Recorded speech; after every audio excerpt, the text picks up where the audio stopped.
On this episode of View the Right Thing, Wes and special guest Daniel take in the surprise hit comedy film that launched the movie careers of Chris Tucker, along with co-star and co-writer Ice Cube, playing two friends, dealing with a neighborhood bully, a crazy ex-girlfriend, upset parents, and a cast of other wild characters in the 1995 flick Friday on View the Right Thing. Let's all go to the lobby. Let's all go to the lobby. Let's all go to the lobby to get ourselves a treat. Hey, welcome back to another episode of View the Right Thing. As always, I'm Wes, and I have some terrible, heartbreaking news. Beat is sick, so she's not here. But luckily, I have the best possible guest host that's filling in for Beat. And that is my very good, very close friend, Daniel Weiss. Say hi, Daniel. Oh, hi, Daniel. That was a very sweet intro. How you doing? I'm great. That's Super awesome. Excited. Yeah. Just in general. Yeah. So this movie I feel like was a long time coming. We'll get into it in a little bit, but I was really excited to be able to do this one with you. Thank you. Yeah, since you asked me to do this like a month ago, I've been so excited to do this. Me too. So that's good. So let's talk a bit about who you are. So do you want to just like tell people, like, I know I can say you're an actor. You work in Hollywood. You have a really cool website. Let's talk about some of that stuff. Do you want to talk about acting? Sure. Acting first? I'd love to. I am an actor. Yeah. That is correct. I've been in things. You can see them in certain places. Usually I'm some sort of degenerate, which works for me. Yeah. I'm not a degenerate in real life, but that's usually what I play because I have a beard and long hair. And you're like kind of tall and thin and I look like I've done something wrong. You do. You look like either, I mean, not in general, but like, they're good at making you up to look like you're like a drug dealer or like some dude that lives on the street or whatever. Right, exactly. I like to say that I can go from homeless to hipster in 2 seconds. Yeah, hobo chic. Exactly. I have like those spectrums. So yeah, I've done some cool actings. Wes and I have done some stuff together. Yeah. Wes has directed me in some super awesome videos and a pilot that we did. Well, one of these days I'm going to get you in a music video. I'm down. I was supposed to. I can't tell you the gold lame shorts that I had planned. Oh man, that would have been awesome. For one of the music videos, but I was out of town at the time, so unfortunately I didn't get to do that. But one of these days I will be in a music video. Yeah. I hope my notification didn't just make it to the podcast. No, I didn't hear it, but that's okay if it did. Okay. That's okay. Walt's made some appearances before. Desi's like come home in the middle of an episode before, so it's okay. We kind of like the idea that people that are listening, it's like they're here with us. So whatever's happening to us, it happens to them too. So it's all good. In that case, please take your shoes off. Yeah, filthy animals. So, are there any acting projects that you are particularly fond of that you just are like, hey, I'm really, really proud of this? Yeah, well, I was in the first episode of The People vs. OJ on FX and now on Netflix. It's a short role, but it was such a nice role and such a nice thing to get to do. I had a dream come true. I won't say why in the film Await the Dawn, which is now on Amazon. Mm-hmm. And it's a horror film. But I think that some of my favorite acting was in The Spearhead Effect. Oh, it was a good one. Thank you. Yeah, that was. It's a really cool movie. It's different. It's a thriller that's streaming places, but that was awesome. Yeah. We did, and I will say something that I'm very good at playing characters. So playing a normal person is tough for me, and I feel very proud of a web series that you and I, Wes, started that hopefully will continue. Face Your Fears. Am I allowed to talk about it? I mean, I won't say what it is. But, yeah. Maybe we'll get around to that at some point here. Yeah, but I felt really good because you helped me play like a guy who was like I played a vlogger. Yeah. And for me, it's like that's more of a normal role. So getting to play that with you, I know that's not what this podcast is about, but we're currently doing. But I felt really natural. I have it on my reel, so I felt really. I enjoyed that. Yeah, I think there's something, especially when you're dealing with atmospheric things. There's something really powerful about extraordinary things happening to people who are not extraordinary.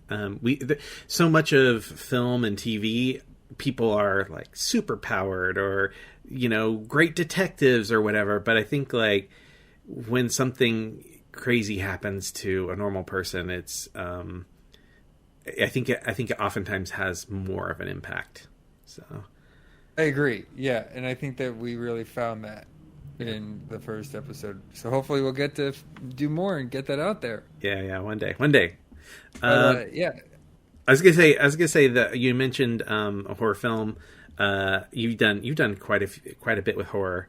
I feel like, or at least suspense for sure. And it's a shame that Beat's not here because Beat is like the biggest horror fan. All of her favorite movies are horror films, and so I'm just kind of a little sad that she's not getting a chance to talk with you today. We'll have to do a horror one. Find a movie that either her or myself haven't seen and do a horror episode. So right now we're doing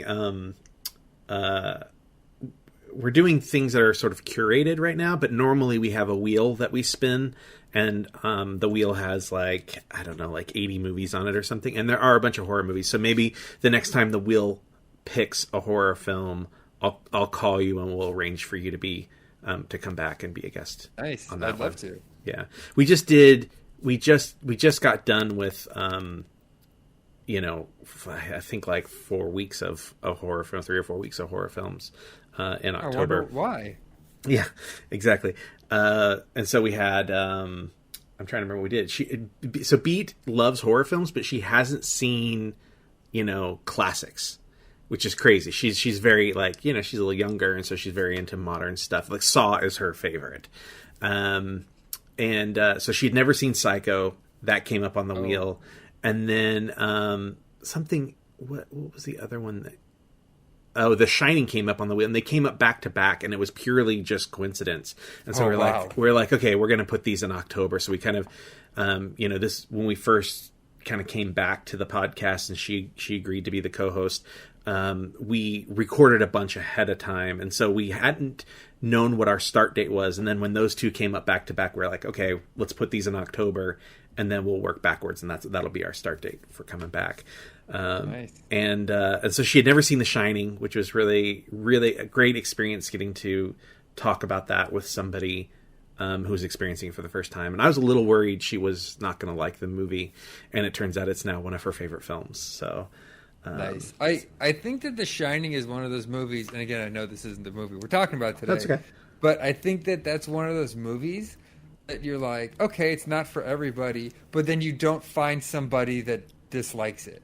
Yeah, no, that's like, there's something totally right. in it. Like it's spoiler if you haven't seen it. Hopefully they listen to the podcast, so it's already spoiled. Hopefully you listen to it, but or you've seen it. But it's like it's a slasher, it's a haunting, it's psychological. Like there's something in there for everybody, but it's not thrown in like, oh wait, now what's happening? What's like they do? It's so well done. Mm-hmm. Yeah. Well, we talked about a little bit in the episode too that Kubrick did a lot of really, really small things and like a lot of subtextual things, and even if you're not into reading into the meaning behind, why the shot is the way the shot is or why the performances are the way they are, you just are along for the ride. Those things still have an impact. They all mean something. And so the directors that do those things tend to leave a more of a lasting impact. And I think that's one of the reasons why that movie has sort of become what it is, because, in a lot of ways, it's a little bit of a slow burn. There's a lot of like what they call, shoe leather in the film to get to all these like iconic moments. And so we did that episode. We actually did Dr. Sleep with it. As sort of like a bonus. Oh, nice. And Mike Flanagan, again, did a lot of the really small little things to put a lot of subtext in the movie. And I think that as a companion piece, that just makes me love The Shining even more. I agree. And I think that with what you said, there's a lot. I feel like in the 60s and 70s, there was a lot more care put in to horror movies. And then the slashers came, and then everything was like, well, let's just do it. Someone has to go into this room and die. How do they get into the room? I don't know. Who cares? They need to get in the room. There wasn't care for a long time, and I really think that Jordan Peele changed that, and Mike Flanagan, where they're like, no, horror movies can be really good and really well thought out. James Wan. If you take the time. James Wan. Yeah. Jason Blum. In general, yeah, I think he changed the genre completely, bringing back that. Look, you can make a horror movie for $2 million and it can make $5 million. Cool, we made a profit. Or you can make a horror movie for $2 million and it can make $100 million because it goes past being a horror movie. It's just a good movie, and that's what I think Kubrick did, and obviously Hitchcock was like, we're going to make a good movie. It just happens to be in the genre of horror. Well, it's interesting that you brought up slashers, because I think you're right in that's probably the era that changed. I don't know if I go so far as to say the care of it. I think they saw audiences reacting in a different way. We're talking about like The Shining, The Exorcist, Rosemary's Baby, Argento Suspiria. Like those are all really focused on being serious. And I think at some point in like the 80s, audiences started kind of laughing at what they were seeing. I think part of it was, I think it was helped by the advent of PG-13, when it was like, okay, this is clearly R. So if we're going to be an R-rated film, then we're going to like up the blood, up the gore, up the camp of things. And as audiences started to laugh at things, I think the focus for a lot of horror directors started to shift away from being serious, more thought out horror films, and just like, how can we make this like the most fun? And I think to your point, Jason Blum and James Wan started kind of like reining that back in the early 2000s, and now we're seeing people like think about making thoughtful films under the horror umbrella.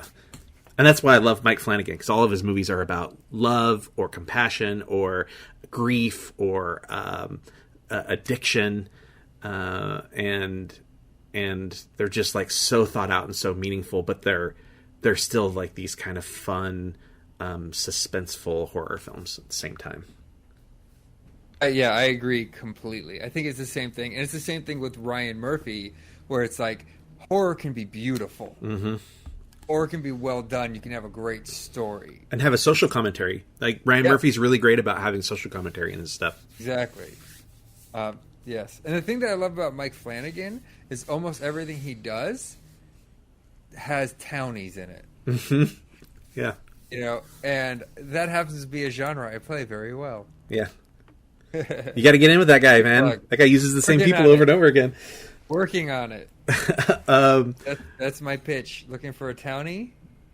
Come to Daniel Weiss. All right, you all heard it. So, since we've been talking about horror, it's so funny that we're so heavy into horror with this movie not being a horror film. But yes. But can we talk a little bit about your website that you run with your wife? No, thank you. Moving on. Okay. So, yes. So my wife and I, we created a horror website called Married to Horror. marriedtohorror.com. And it's basically, we both love horror. It's something that's bonded us. Movies, not real life horror. We stopped watching the news. But it's something that bonded us, and feel like it bonds a lot of people, because so many people that are misunderstood that are like, yeah, I'm a horror fan. That doesn't mean that I'm some psycho, that I'm dark, I'm goth. And there are people that it's for everybody. Horror is for everybody. And so we created this site where we have articles, reviews, we have a lot of curated shorts, because we found that if you type in horror short on YouTube, you're going to have to watch 10 to find one that's really good, which is yes. And that's not a dig to anybody. It's great that you're making a horror movie, but anyone can put a horror movie, anyone can put anything on YouTube.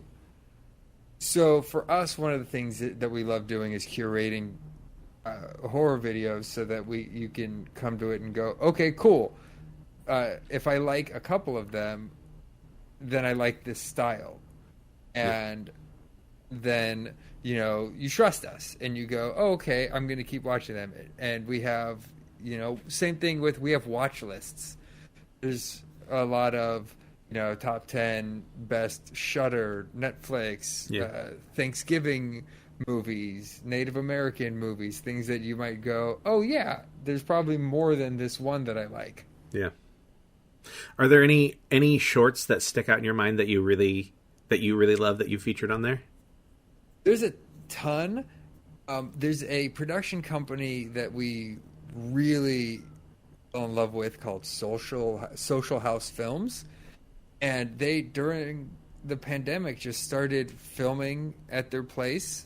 It's a couple, and just cranking out these really well thought out quality short films.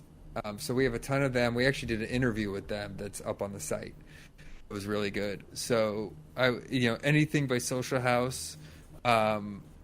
There's one by the Cine Sisters have a short about the Hollywood casting couch. So it connected both of my loves, and it really has a message about how awful the casting couch was and still is. Can I ask? Yes. Is it got like a Starry Eyes kind of vibe to it, or are you familiar with Starry Eyes? I am.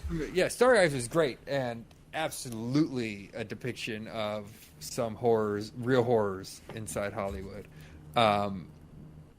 But no, it's more like an actual couch that eats people. Okay. Yeah, but there's a message behind it. Gotcha. It's metaphorical, but it was really well done. And I'll say this: a lot of the shorts we have are done on a nothing budget. Mm-hmm. Some of them have higher budgets, but they're amazing. Yeah, well done. I'll say this: there's some of them. We have just one-offs, but then we have other creators that will be like, okay, some of your shorts are amazing and some are not so great, but you're making them. That's awesome. So we'll put them up. Yeah. I'm trying to think of some of the ones I really like. But I haven't really been watching shorts in a while. So like all the stuff that I can think of is probably older now. Spider's one that I really like, but the couple in the car. And there's a poorly gone a prank gone wrong in the car. I don't know if you've seen Spider. What'll happen? Well, Lights Out, which they spun off. Right. Well, Lights Out. Yeah. And then the director directed Shazam. Yeah, crazy. Yeah. That's I mean, that's an interesting thing where you can move from small short material to longer material, which. Maybe that's a good segue to this movie, right? But is there anything else before we do that? I guess is there anything else you want to talk about especially regarding your site? Hey, there's merch. I've got a lovely Married to Horror mug next to me right now, actually. Yeah. What else? We have merch now, which I think is, if you're a fan of the site, it's awesome. If you're not a fan of the site or haven't been, It still looks really cool. Our logo's great. We made like a twisted cake topper and put it on our logo. And so, yeah, check out our site, marriedtohorror.com. Merch, you can spend 5 minutes there. You can spend 20 hours there. We have so much content. You can spend more than 20 hours there. And we are trying our best to keep it ad-free. So don't worry about going on there and then having 30 pop-ups that you have to close just to get to the article you want to read. I would also say regarding your logo and your merch, like it's kind of general enough that even if somebody didn't know the site, that if you knew, a couple that was really into horror, like, and that there's a lot of couples that have bonded that way. You go to horror conventions, you see a lot of, married couples or boyfriends, girlfriends, or boyfriends and boyfriends or whatever. And they are, that's something that they've bonded over and they have a passion for together and they do together. And like having a shirt that says Married to Horror with the cool logo. I think that's reasonable that somebody could enjoy that merch without maybe even knowing about the site. So it's almost Christmas, folks. Almost Hanukkah. Yeah, thank you. Almost Hanukkah. I love it. Yeah, thank you. I agree. That was something we wanted to do. If you love the site, it's awesome. If you have never heard of the site, still a real cool looking shirt, mug. We have magnets. Yeah. I want to get socks. Socks, all right. Just, I want to go crazy. Get some fun stuff. Go crazy. I like it.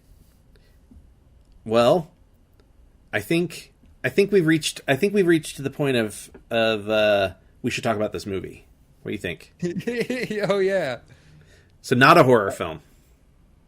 So let me give you the quick one of the IMDb plot descriptions. So this is Friday with Ice Cube and Chris Tucker. Having just been canned from his job on his day off, Craig Jones and his best friend Smokey spend the day smoking up in their South Central neighborhood while dealing with a neighborhood bully, relationship troubles, angry drug dealer, and a lot of other odd characters. Short and sweet. That's the movie in a nutshell. That's it. So I'll say this. This is my favorite movie of all time. I can get into that in a little bit, but it is my absolute... I saw it in 95 in the movie theater with my brother and his friend. Absolute favorite. Used to watch it every Friday when I worked at a video store. What did you think about it, Wes? So let me preface this by saying I love you, and I... Uh-oh. No. Listen. Hear me out. I love you, but I was prepared to not like this film. Like, I was sort of like mentally had my headspace where I was like, I'm really worried I'm not going to like this film. I'm worried it's going to be like too wacky. And then I loved it. I thought it was great. It was really, really funny. And it was not like wacky for the sake of being wacky, which I was a little worried about. Because that's kind of a common thing from 90s films. Wait till you get to the sequels. You'll think differently. Okay. But yeah, I did like it quite a lot.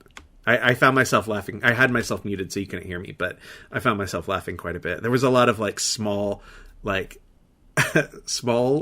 that I thought were really funny. Like, he mentioned something about horses missing hair when he was talking to his sister. I thought that was like really, really fun. That was like one of the first things that I thought was just very, very funny.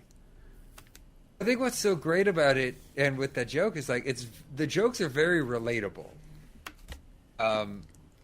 Maybe not like necessarily to your life, but like, oh, you get why that's funny. Well, yeah, and to the relatable thing, actually the first note that I wrote was, as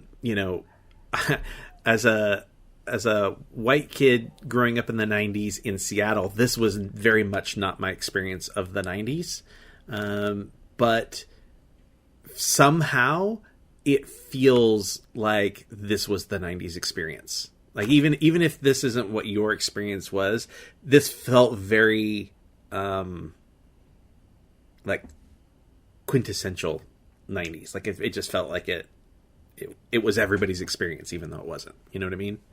because it wasn't exaggerated. It was literally two best friends hanging out all day. So whether you were doing that in your neighborhood, at the mall, wherever, in Seattle, in Los Angeles, it's relatable to just a slice of life, hanging out with your friends. And to your point, it being very different than how you grew up. That's one of the things I love about it. And what I think is so smart is it's showing you how different people live, but in a fun way. Mm-hmm. And that, everyone's kind of, no matter where you live, everyone is kind of the same. And I think that was a big thing that Ice Cube and DJ Pooh, the other writer, who played Red, by the way, his friend that got knocked the F out. Yeah. So what they wanted was, there were so many movies like Boys in the Hood and Juice at the time that were like showing this ghetto and showing these poor neighborhoods that are like, oh, there's guns and violence and drugs and everyone's killing each other. And Friday has a little bit of that, but it's showing like, but there's also people trying to live their lives. Yeah.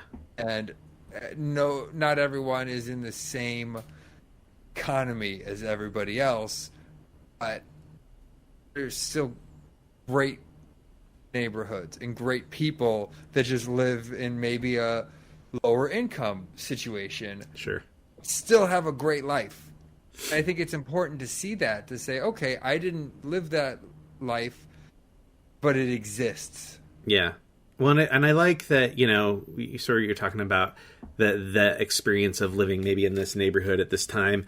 And, I think about a movie like, and it's hard not to think about it now, but I think of a movie like Straight Outta Compton, right? Where you see a similar setting, and there's like some obligatory things that probably are important to telling that story. But it's like the parties and stuff that they go to, and there's none of that in this, which I found really refreshing, because normally in a movie like this, especially in this setting, there's going to be like going to a show, going to a party, and I liked that it was like, no, we live on this block. This is where this movie lives, is this block, and that's it. Right. Yeah. Sometimes people just hang out. Yeah. Go to the store. Yeah. Which, by the way, Straight Outta Compton, directed by the same director. I know. Yeah. Great. Yeah. So when I saw his name pop up, I was so excited, and that was, I kind of mentioned earlier, going from a short medium to a longer medium. I mean, can I talk about him, or did you want to talk about F. Gary Gray? Oh, please. So for the viewsters that don't know, F. Gary Gray is like this, like really, really accomplished music video director, who went on to make a bunch of movies. And I didn't know that he made this film, so this was like kind of exciting. So just to give you an idea, so of course he did It Was a Good Day, Ice Cube. He did Miss Jackson. He did a couple of videos for TLC, I think. I know he did Waterfalls. And then, of course, like you said, he did Straight Outta Compton. Did he direct Set It Off also? Yes. Yeah. He directed Set It Off and Fate of the Furious. Oh, yeah, that's right. And then, you know what he's working on, right? Remind me if I have He's making Mask, which is so freaking weird that they're doing that. So, the Mobile Armored Strike Command? Oh my gosh. I was thinking the... like the Eric Stoltz movie? Yeah. No. Rocky Dennis. John... wow. Yeah. That's interesting. Mm-hmm. So this guy's like... I think he's just like super, super talented. When I think of black filmmakers, like he's always a name that like is right. He's up there at the top for me. He's really great. He retired at one point. Yeah. I got to see a screening of Straight Outta Compton. Mm-hmm. He was at, with some of the cast, and he had done the film Law Abiding Citizen. Oh, yeah. And then he retired, I think he said because he wanted to spend time with his family. And then when they were making Straight Outta Compton, Ice Cube was like, you have to direct this movie. And he's like, no, I retired. He's like, I don't care. You have to direct this movie. Yeah. I'm glad he did. Can I give a quick anecdote of about course. Straight Outta Compton? Yeah. At the screening, O'Shea Jackson Jr., Ice Cube's real-life son, who played Ice Cube in Straight Outta Compton, did a phenomenal job. Mm-hmm. Told a story where he was like, okay, cool, so I'll play Ice Cube. They're like, well, no, you have to audition. And he's like, but I'm the son of Ice Cube. And like, that doesn't change anything. So he showed up to the audition, and he goes, I saw a guy with a Jerry curl, and I walk up and I go, oh, are you auditioning for Eazy-E? And he goes, no, I'm auditioning for Ice Cube. He goes, oh, okay. Sees another guy, oh, who are you auditioning for? Eazy-E and Ice Cube? He's like, what's going on? So he actually was against other people, other actors, Ice Cube, and ultimately, yeah, he looks exactly like his dad. He's a phenomenal actor, so he's right for the job, but he didn't get it just because he's Ice Cube's son. That's cool. That's really great. Yeah. All right, well, what's that? That was it. Okay. No, that's great. It is funny how much they look alike. Yeah, it's insane. Yeah. I get that a lot too. I look a lot like my dad, so when people see me, they're like, "Oh, you look just like your you dad." say you look like Ice Cube. Yeah, I look just like Ice Cube. Yeah, no, we're twins. Yeah. Which is funny that actually I mentioned my dad because there was a moment at the beginning of the film that reminded me of him. That was the Jehovah's Witnesses come, and he slams the door in their face, and she's like, "Well, fuck you." My dad, I heard my dad say that to somebody once in almost the exact same way. We were in a car in Seattle, and my dad loved greyhounds, the dog. And so my dad, Seattle's built on hills, and so it can be a little difficult, stopping and getting going on these hills. And he had stopped kind of in a crosswalk at a light. And this guy was coming across the crosswalk with a greyhound, and my dad rolls down his window. He's like, "Yeah, it's a beautiful dog you got there." And the guy was like, "Get out of the fucking crosswalk." And my dad just sat there for a second and looked back, and he went, "Well, fuck you too." It just it just reminded me of that when I saw that lady do that. It killed me. I sort of expected that we would see them again at some point in the movie. Right. I think there's so many people in this neighborhood that maybe they just didn't get a chance to bring them back. Yeah, because a lot of people come back more, and that's the thing. I love that. Yeah, it's just this is how people talk. Mm. These old ladies, they probably really talk like this. Yeah, there was a lot that I felt very realistic. I thought there was a lot of things done well with this. The preacher, who's and some other things. Oh my gosh, Bernie Mac. So Bernie Mac. I was like, there are a bunch of dead comedy legends in this movie. Like John Witherspoon died. Bernie Mac has died. Tiny Lister died. I was just like, holy cow. Yeah, kind of crazy. Fun fact, by the way, about the scene with Bernie Mac. The Mr. Parker, man who catches Bernie Mac with his wife. Yes. Are you familiar with other works of this actor? Yeah, he's in isn't he in Elf and Bad Santa and I'm struggling to think of some movies. Yeah. That's Tony Cox, and he played Hooter, Captain EO, the elephant. Oh, that's awesome. Yeah, and he's been in a million things. And here's something that I love about that. He is a little person. I honestly hate that, but I guess that's what say these days. There was nothing about his size in the movie.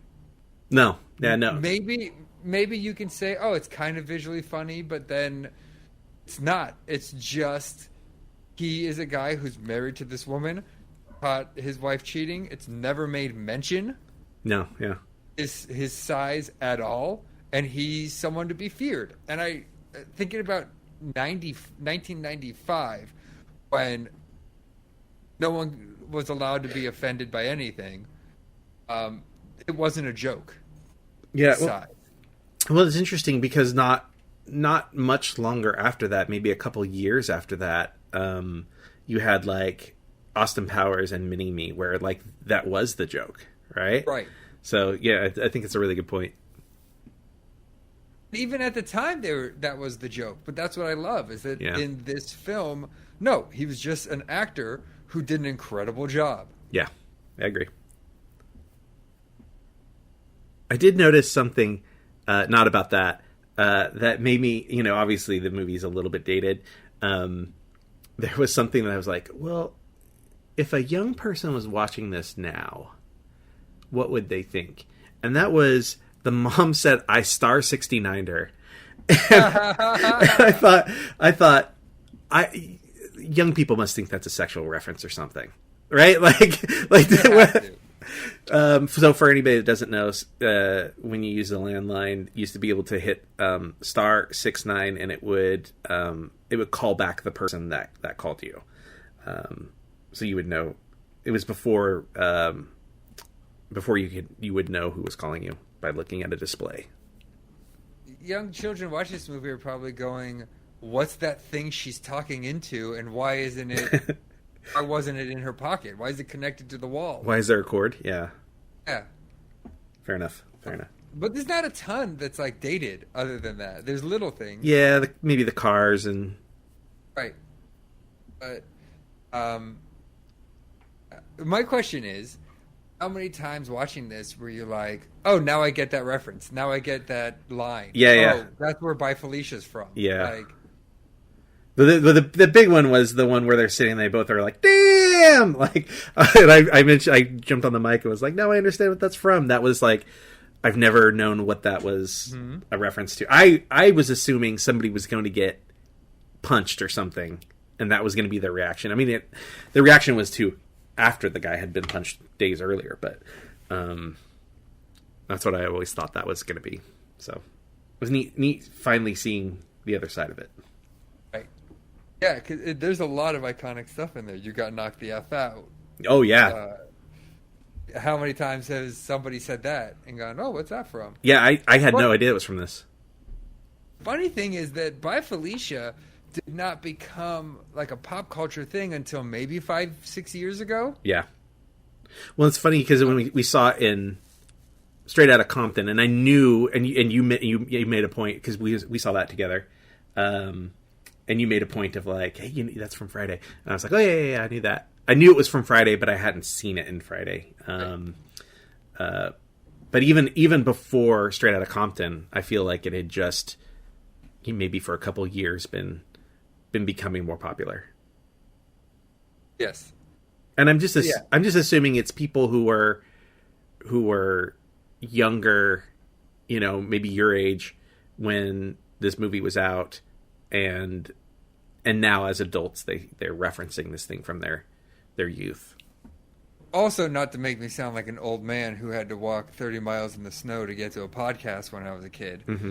But there also wasn't meme culture. Oh no, yeah. Back then, and so I assumed that it just like people were saying it, but now it's widespread because of social media. Yeah, it's funny how so today's sort of like not even exactly meme culture. I guess this is kind of meme culture, but it's just my old man speak. I don't get it. So off my lawn. So when we were younger, we would quote lines from movies. A couple things. It took forever for a movie to come out on home video. Yeah. And so we would go to the theater and see things over and over again. Movies were in the theater for a really long time.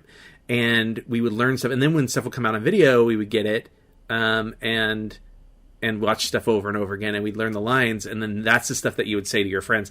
And the equivalent to that now is TikTok, right? So, certain songs or certain sound effects are so popular on TikTok.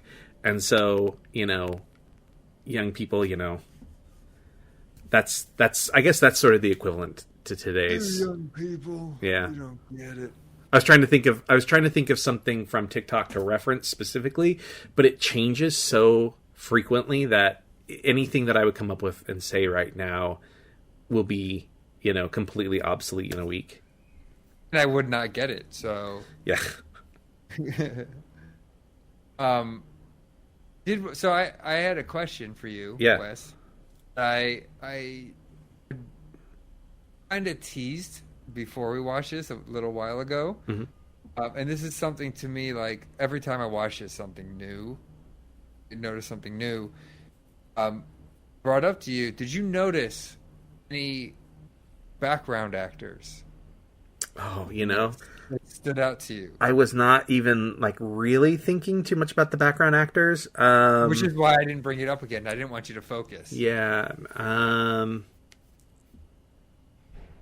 Not in particular. Now that you've got me thinking about background actors, I'm like, was there a kid or something that was like at the ice cream truck that maybe was significant? Or, no, I don't know. So, in the famous scene where Red gets knocked the F out, Debo is playing. They're playing. Forget if it's dice. Yeah, craps or something. Crap. Yeah.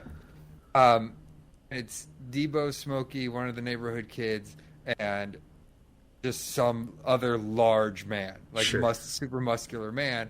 And I've always known that it was the two of them. And I was like, oh, I guess Debo just has another friend or a brother or something. And I was watching it one day on TV, and I go, that's Michael Clark Duncan.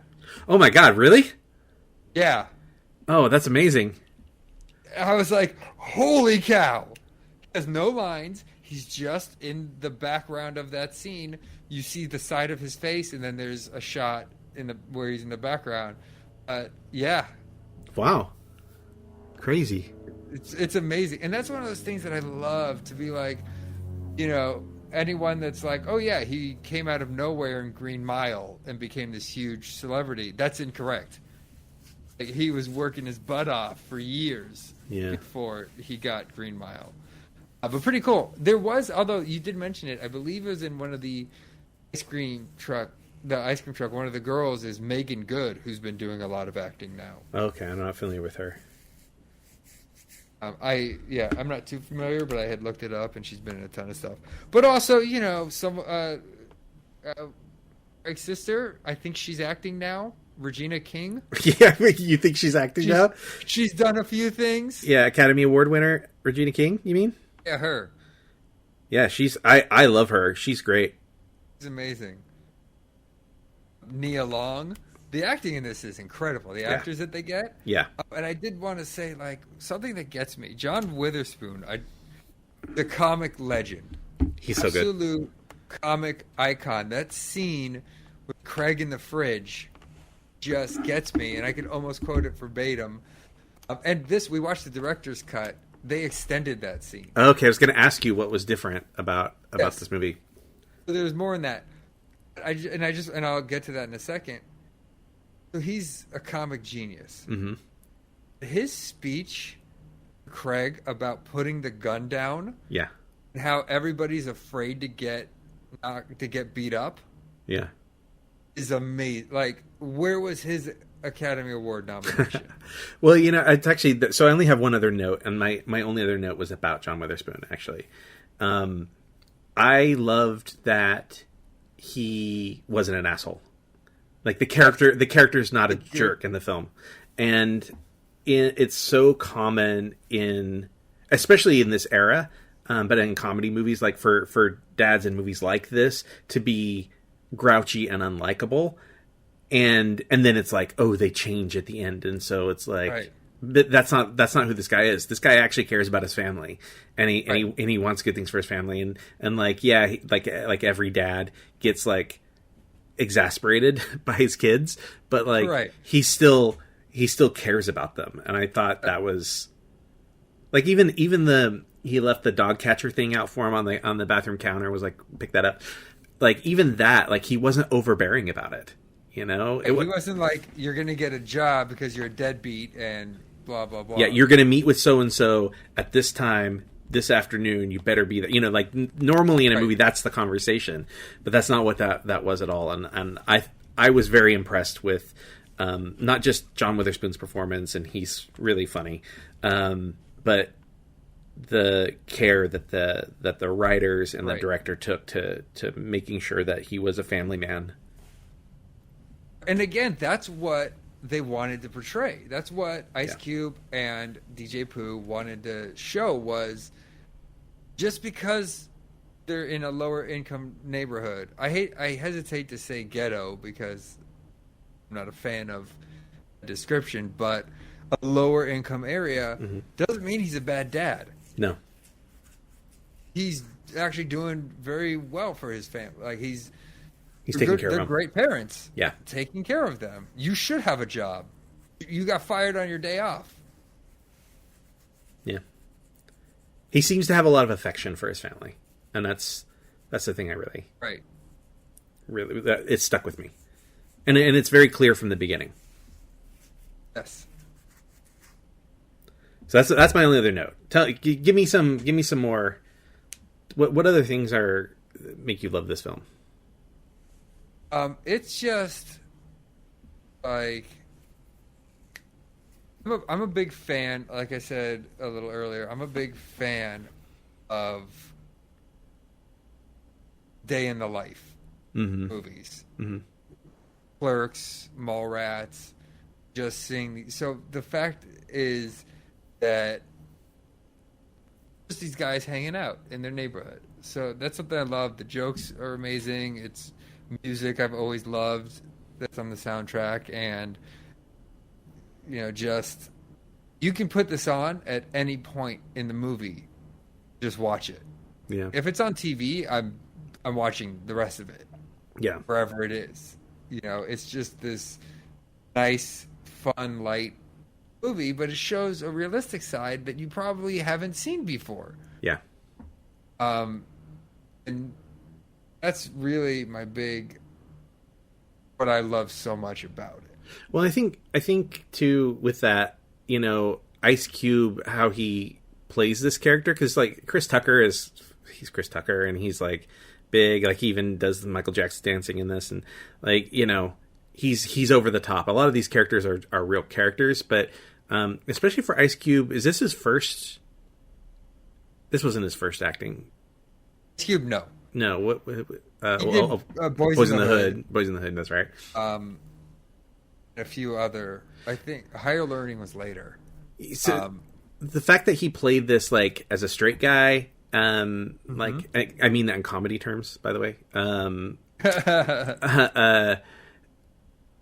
That he's like a normal guy that, like, again, kind of going back to what we were talking about with horror, like it also works really, really well in comedy when you have a normal person, all the craziness happens around them, and they don't succumb to the craziness, they just, you know, have to navigate it.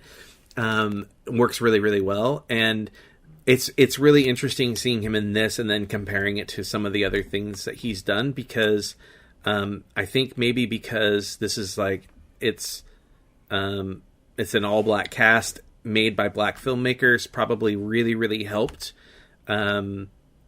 allow him to kind of nail this role. Because if you think about his other performances, he's always like, not always, but usually he's like the scary black guy, right? Like his shtick is that he's a tough guy who you don't want to fuck with, but he has to take care of kids, or he's, you know, fist fight or ride along or whatever, where he's like the tough, hardened guy. And this, he just got to be like a guy. And, you know, he has a moment of getting to be a tough guy, but that's not what it's about. You know, that's not what drives his character. I think the difference is, and this is, to me, I'm a big wrestling fan. And so you get the wrestling persona and then the real life. And I feel like Ice Cube is this persona. He calls himself the Don Mega. And he's this rough guy you don't want to mess with. Mm-hmm. This was O'Shea Jackson. Yeah. this film. Like, he was, yeah, but also I'm a regular guy. Here's my day-to-day life when you don't see me in a music video, when you don't see me, because it was semi-autobiographical. His cousin got fired on his day off from UPS. This was semi-autobiographical, so this was him being himself. Yeah. And giving you a real side that doesn't have to be, the tough, don't mess with me guy. Yeah. Which is something that's wonderful. And on the topic of casting, originally it was supposed to be Ice Cube and DJ Pooh as Craig and Smokey. Mm. And New Line Cinema was like, okay, cool, but no one knows who this guy is, so we need a known comedian Yeah. to play Smokey. And they considered Chris Rock and Tommy Davidson, Oh, wow. which would have been interesting. Chris Rock I love. I could see Tommy Davidson in this role. For sure. But then they saw at Def Comedy Jam, they saw Chris Rock. Yeah, sorry, Chris Tucker. Yeah. It's like, how do you... That I'm sure they were like, that's him. Also, I read his audition did not go well. Really? Yeah. Apparently it was awful, but then he got with a coach, worked on it, they gave him another shot, and he nailed it. Oh, wow. He wasn't really acting. Not a lot of people.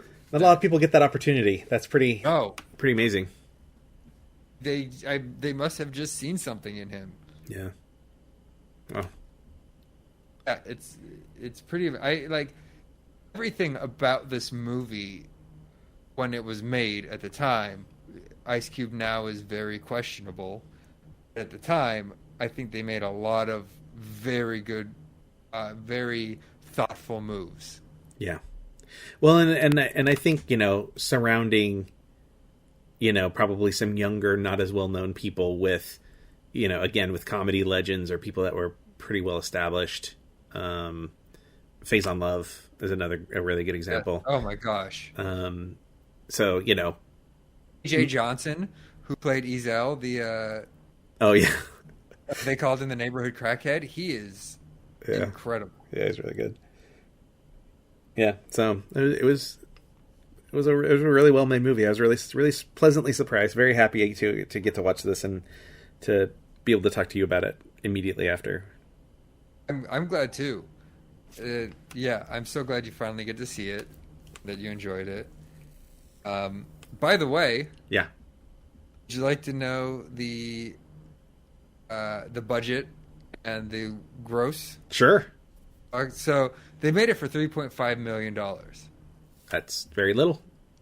Worldwide box office, $27.4 million. Wow. Because, and that's not even including, like, it became a huge cult classic. Yeah. Video. Oh yeah. That's kind of amazing. I'm glad they made their money. I mean, obviously they had to have to spawn what two sequels, 3 sequels. 2 sequels. Yeah. There's talk of a third. But the other 2 movies are not bad, but not on par. Yeah. Chris Tucker is not in them. Oh really? Oh, we get Mike Epps, who is also hilarious, but it's not the same. Is he playing the same character? Is he playing Smokey? No. Oh, okay. Basically, yeah, it's different. He's Craig's cousin. Does it actually take place a week later? No. No. Okay. So it's basically there's Friday, this one, next Friday, and the Friday after next. Yeah. And it's not the same Craig. They don't write him the same way. It's more the fish out of water because Craig goes to live with his cousin Day, who his family won the lottery, and now they live in Rancho Cucamonga. So it's these people like Craig, his neighborhood, now living in an affluent neighborhood. And it's like, oh, this is different. And it's like, well, that's not what's so great. That's not what's great about Friday. Yeah. So do other characters from the first movie show up? Some, yes. Chris Tucker has never returned. But John Witherspoon is in it. Anna Maria Horsford, who plays his mother, also comedic genius. She was on the Wayans Brothers show. Yeah. She shows up in Friday After Next. And Tommy Lister is in Next Friday. Okay. Another rapper, Sticky Fingers from Onyx. Oh, okay. Does Regina King come back? No. Regina King doesn't come back. Nia Long does not come back. Aw. Fortunately. I know, right? Like, that's what I want. If they're going to make another one, I want Craig to be with Nia Long. Yeah. Yeah. So there's little cameos, but mostly it's about Ice Cube and Mike Epps. Gotcha. Well, now I have less of an interest. Like I said, they're not. It goes in that order. They get, Friday's the best. Next Friday's good. Friday After Next is okay. Yeah. Maybe I'll watch them at some point, but they're not terrible. They're just not as good. Yeah. Well, do you want to? Are there any other like fun facts that you want to hit me with before we wrap up? You with my best facts? I think that's it. I can tell you. You brought it up a little bit ago. Hmm? I can tell you what was in the director's cut. Oh yeah, I noticed because, like I said, I've seen this movie probably more than any other movie sure I've seen. So, like I said, one of the new things is Pops has more of a rant in the kitchen. He starts going on more and more about, like, back in his day, which was great. Let John Witherspoon loose. Let him just keep going. yeah Felicia coming by asking about the microwave and saying, I'm cooking a chicken. Give it to me. Well, no, I want to take it home. And Ice Cube, Craig being in his head like, you're going to sell my microwave. yeah That was new. Super fun. And at the end, there's a new ending. oh When he goes back in the bathroom with John Witherspoon. yeah He's not in it at all. oh wow, I really like that moment. Yeah, it was really nice. It was. They probably originally were like, let's just end it. The movie's over.